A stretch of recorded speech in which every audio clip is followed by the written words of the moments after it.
Hi there. I am here to discuss with you Kaylee's assessment, her informal assessment, and her results. I decided to assess Kaylee in the area of reading comprehension because that is her weaker area.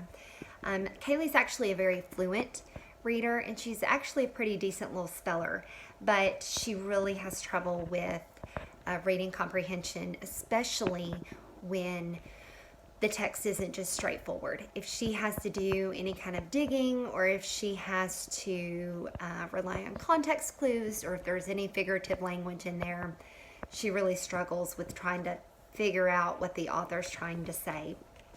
So in class, I have Kaylee for resource literacy and math. And so in class, we've been reading Because of Winn-Dixie.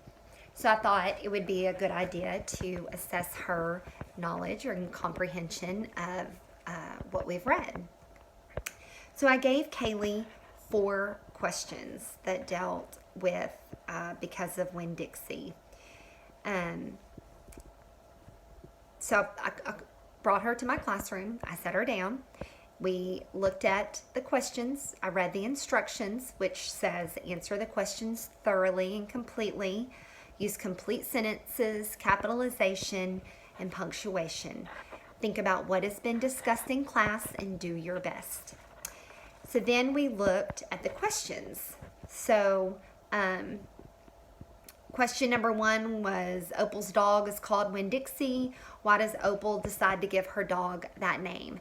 That was a pretty easy question. I kind of wanted to scaffold these questions and have them, I wanted to see her recall versus really getting in depth with her answers and using text to support her answers. So the second question says, Opal's father tells her 10 things about her mother. Describe Opal's mother based on those 10 things.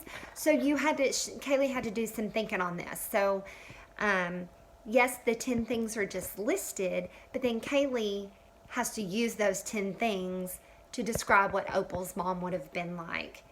The author didn't come out and tell you what she was like. She just gave you 3 things about her mother, and then you had to kind of make your own, you had to create your own person based on those, or your own character traits based on those 10 things.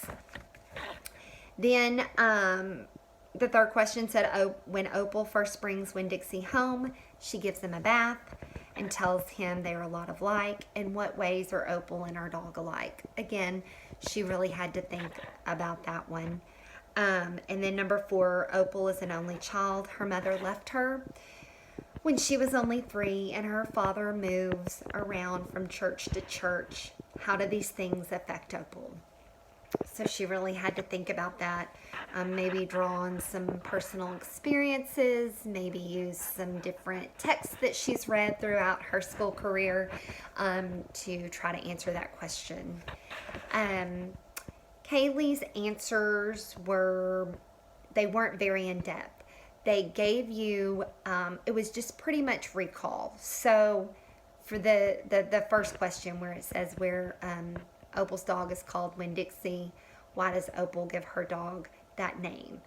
Her answer was because that's where she got him, the Winn-Dixie store. Well, that's true. And that's pretty much all you can say about that. Then on number 2, where she had to describe Opal's mother, she just listed some of the 10 things. She only listed 3 of them. And she didn't really describe Opal's mom based on the things that the dad had told her. She really just made a list, and she didn't even make a complete list. She only listed 3.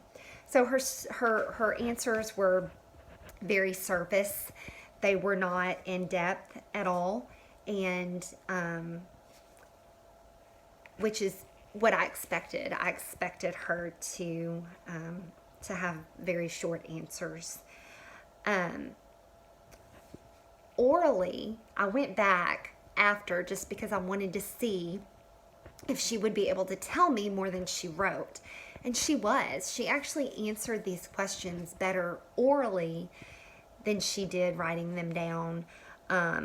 which is one way that I assess her. I do assess her orally sometimes in class because she does have deficits in written expression, and she actually speaks very well and can hold adult-like conversations. And so sometimes when I just need to know if she knows, I will just assess her orally.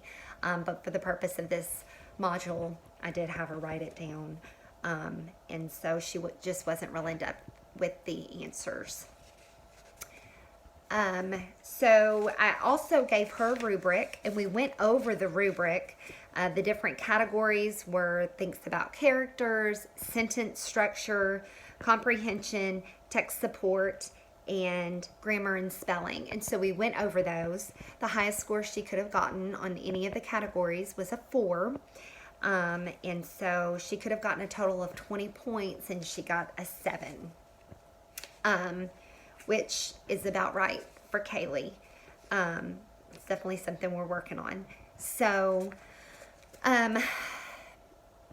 the only thing I would change about this assessment, if I had to go back and do this over, I think I would give Kaylee a graphic organizer. I think that helps her really get her thoughts in order.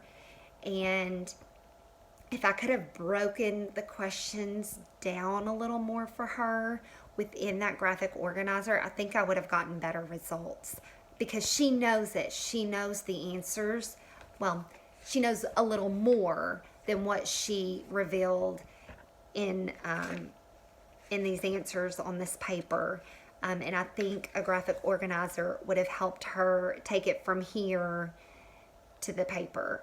And so that's definitely something that I would have done. And this definitely correlates with the results from her evaluations. Kaylee her evaluation data shows that she struggles in reading, specifically reading comprehension. She has a tough time reading between the lines and figuring things out when she's reading. So that's why I wanted to assess her in this area. So I definitely think it correlates to her evaluation data. All right, so that's all I got. Thank you.